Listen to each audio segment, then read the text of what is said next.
Hello everyone, आज है 12 अप्रैल और आज इस वीडियो में हम बात करेंगे रतन पावर के बारे में।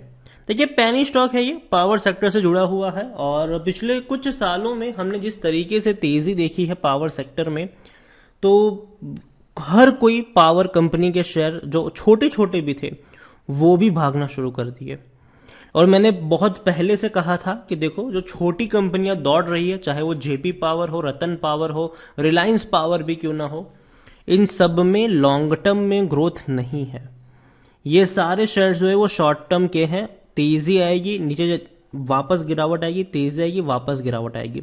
लॉन्ग टर्म का जो पोटेंशियल है वो रहेगा टाटा पावर में, अदानी पावर में, और मुकेश अंबानी जो भैया पावर सेक्टर में एंट्री करेंगे तब जाके अगर फ्यूचर में उनकी कोई कंपनी लिस्ट होती है तो वहां पर होगा। लेकिन ये जो छोटी कंपनी है, इनका तेल कब तक है, कहां तक ये सरवाइव कर सकती है, क्या चल रहा है, उसमें आज इस वीडियो में हम बात करेंगे रतन पावर को लेकर। 6 रुपए से भी कम कीमत का शेयर है, बड़ी रफ्तार पकड़ी जरूर थी लेकिन प्रॉफिट बुकिंग भी देखने को मिल रही है। वीडियो में डिस्कस हम करेंगे उन सारी चीजों के बारे में, लेकिन उससे पहले अगर आपने अभी तक चैनल को सब्सक्राइब नहीं किया है तो प्लीज अभी इसे सब्सक्राइब कर लीजिए, क्योंकि आगे भी बहुत सारे वीडियोस हैं जो काफी ज्यादा हेल्प करेंगे। तो रतन पावर का शेयर जो है ये 5 रुपए 90 पैसे के आसपास ट्रेड कर रहा है और पिछले एक महीने में देखे तो जहां था वहीं पर आ चुका है।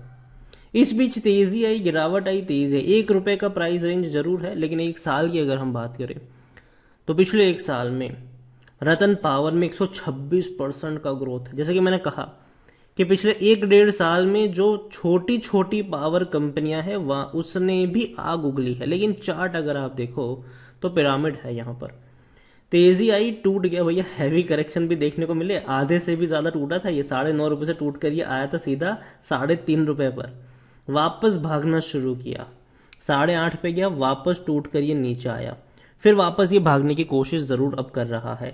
लेकिन अगर मैं 10 साल का आपको इसका ग्राफ दिखाऊं तो पिछले 10 साल में रतन पावर में 62% की गिरावट है। इससे पहले भी तेजी जरूर थी, लेकिन इस बार और इस बार भी तेजी जरूर आई है। शेयर 1 रुपए से भी कम कीमत पर जरूर मिल रहा था, लेकिन हर बार तेजी के बाद गिरावट भी देखने को मिली है।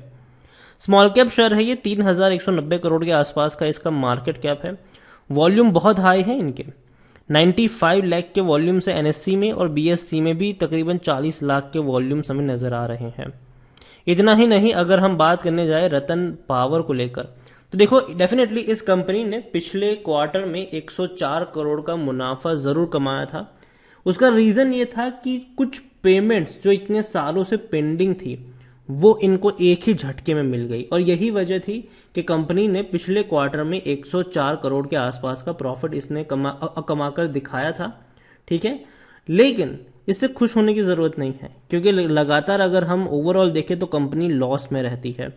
असली रिजल्ट्स इनके इस क्वार्टर में आपको पता चलेंगे, क्योंकि कंपनी लॉस दिखाने वाली है, लॉस दिखा सकती है ये कंपनी, क्योंकि इनको लगातार लॉसेस भी हो रहे हैं। दूसरी सबसे बड़ी जो चीज है इनको लेकर वो ये है कि कंपनी पर कर्जा बहुत ज्यादा है, बहुत ज्यादा कर्जा है इनके ऊपर। 6,575 करोड़ के आसपास का कर्जा है, अलग अलग बैंक को पैसा चुकाना है, और उसमें से भी हो सकता है कि आने वाले समय में बैंक थोड़ा बहुत हेयरकट भी ले, लेकिन सेटल भी कर सकती है इनके साथ। दूसरी तरफ अगर हम देखें तो एक पॉजिटिव कमेंट्री जब आती है ना, तब ऐसा लगता है कि भैया कंपनी रॉकेट बन जाएगी।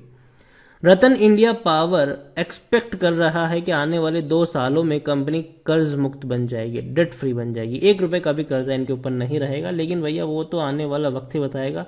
अभी से कुछ भी प्रेडिक्ट करना यहां पर मुश्किल है।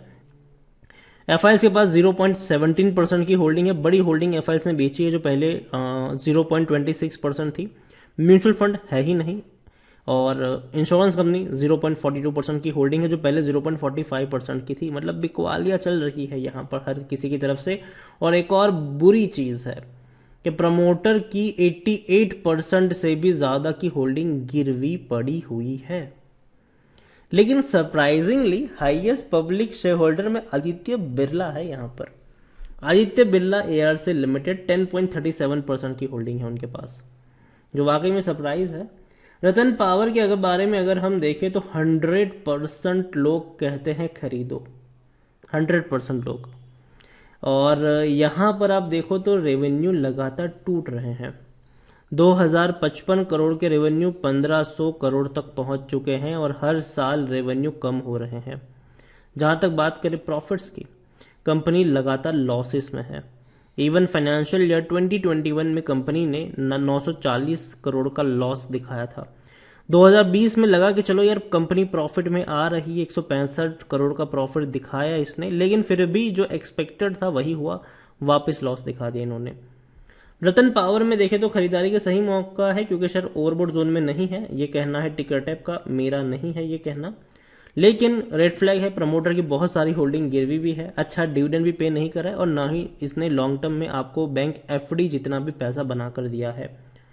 और जैसे कि आप देख सकते हो कि भैया बहुत सारी होल्डिंग गिरवी पड़ी हुई है प्रमोटर की, म्यूचुअल फंड है नहीं। डोमेस्टिक डेफिनेटली 14.12% की होल्डिंग है, अदर्स के पास 41 मतलब अदर्स और रिटेल्स में 41.51% की होल्डिंग है, जिसमें रिटेल के पास 10.69 और अदर्स पार्टी के पास 30.82% की होल्डिंग है। डेफिनेटली बहुत ज़्यादा होल्डिंग अदर पार्टीज मतलब बड़े लोग लेकर बैठे हुए भी है अभी भी रतन पावर में। लेकिन जैसे कि मुझे लगता है कि लॉन्ग टर्म में 3 बड़ी कंपनियां रूल करेगी, टाटा होगा, अदानी होगा और मुकेश अंबानी वाली कंपनी होगी, और कुछ सरकारी कंपनियां यहां पर चलती रहेगी। बाकी जो छोटी छोटी कंपनियां हैं वो उसको मैं लॉन्ग टर्म का खिलाड़ी नहीं मानता हूं, मैं मानता हूं कि ये शॉर्ट टर्म के हैं।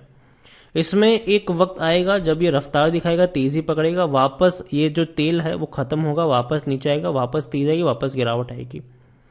रतन पावर को लेकर मैं कहूंगा कि 4-4.5 रुपए के आसपास अगर पहुंचता है, खरीदारी के मौके बनेंगे। 7 रुपए के आसपास पहुंचेगा, प्रॉफिट लेकर भागने वाले मौके बनेंगे यहाँ पर। लॉन्ग टर्म का खिलाड़ी मुझे अभी के लिए ये नजर नहीं आता है, लेकिन हाँ ये नजर जरूर रहेगी कि आने वाले दिनों में कंपनी का जो क्वार्टरली रिजल्ट्स है वो कैसा आता है, कंपनी प्रॉफिट लगातार कर रही है कि नहीं, या फिर कंपनी लगातार लॉस दिखा रही है। अगर कंपनी प्रॉफिट नहीं कमा पाएगी क्वार्टर ऑन क्वार्टर तो भैया इसका डूबना जाहिर सी बात है। लेकिन बीच बीच में प्रमोटर कह लो, ऑपरेटर कह लो, गेम खेलेंगे यहाँ पर, खास करके ऑपरेटर ही कह लो, गेम खेलेंगे यहाँ पर, ऊपर लेके जाएंगे नीचे लेकर आएंगे, ऊपर लेके जाएंगे नीचे लेकर आएंगे, तो ये गेम चलता रहेगा यहाँ पर। तो पहली चीज तो ये कि जब ये अपने हाइस पे बैठा हो तब तो यहाँ पर पढ़ने की जरूरत नहीं है, लेकिन जब लो पे मिल रहा हो, सस्ते पे मिल रहा हो, तो आप चाहे तो उतना ही अमाउंट लगाइए जितना आप रिस्क ले सकते हैं। बहुत बड़ा इन्वेस्टमेंट भी रतन पावर में करने की जरूरत नहीं है, कंपनी लॉन्ग टर्म के लिए उतनी ज्यादा फेवरेबल पोजीशन में नहीं लग रही है।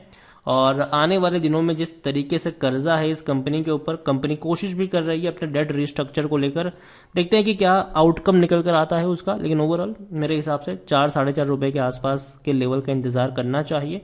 अगर पहुंचता है, मिलता है तो वेल एंड गुड, तब आप वहां पे जा सकते हो, वरना अभी के लिए तो इसको अवॉइड ही करो। वीडियो को यहीं पे एंड करूंगा, पसंद आया हो तो लाइक करें, शेयर करें। चैनल पर अगर आप पहली बार आए हैं तो प्लीज सब्सक्राइब करें, और रतन पावर के बारे में आप क्या सोचते हैं वो भी आप मुझे कमेंट में लिखकर बता सकते हैं। Thank you.